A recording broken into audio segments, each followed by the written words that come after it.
Nissan 350Z in more rubbish British weather. It's all drizzly and raining. This video is brought to you by carhuddle.com, the free online car show directory where you can find all the car shows such as today's one, which is Reading Jap Meet. So I'm going to capture some arrivals and who knows what else. The Jap Meet this month has gone back to the original location near McDonald's because the council don't like us using the car park anymore than we have been in the last 2 months because of the bad behaviour that's happened inevitably. So we're back there for now and we'll see how it goes. Well, so here I am and I can hear some noises in the background. There's a S14 that has just turned up, you can see over there, with a brave choice of yellow wheels to match the McDonald's logo. Oh my god, I'm getting back in my car. I've spotted something. Yeah, finally it has happened. I've parked next to a blue Ford Streaker convertible. It's basically the same car as mine, just with a smaller engine. And from the back, yes, there you go, same car. So with the combo shot of the two blue 2006 Nissan 350Z roasters posted to my Instagram, I am now at the entrance to see who is arriving with my lovely umbrella.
And right, it's time to go inside and see what cars have turned up today.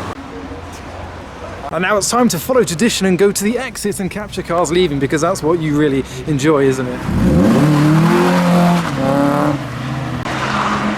Oh, he has got a bit of, no, he's kind of, I don't know, he's trying to achieve a slide. I blame the flames on the slide. Come on, bye.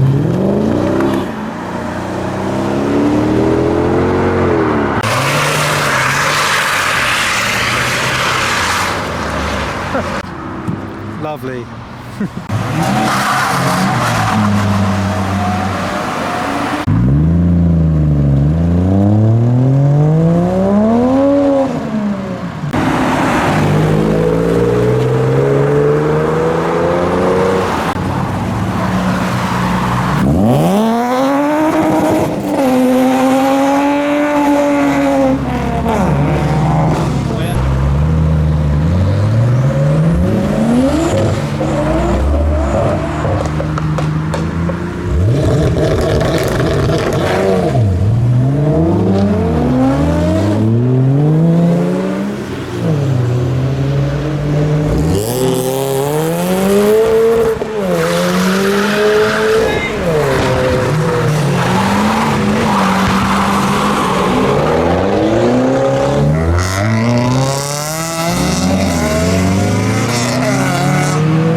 was pretty much that. Most of the cars have gone, so don't forget to check me out on Instagram for weekly highlights of all these kind of meets and posts of my 350Z next to a Ford street car. But for now, thanks for watching.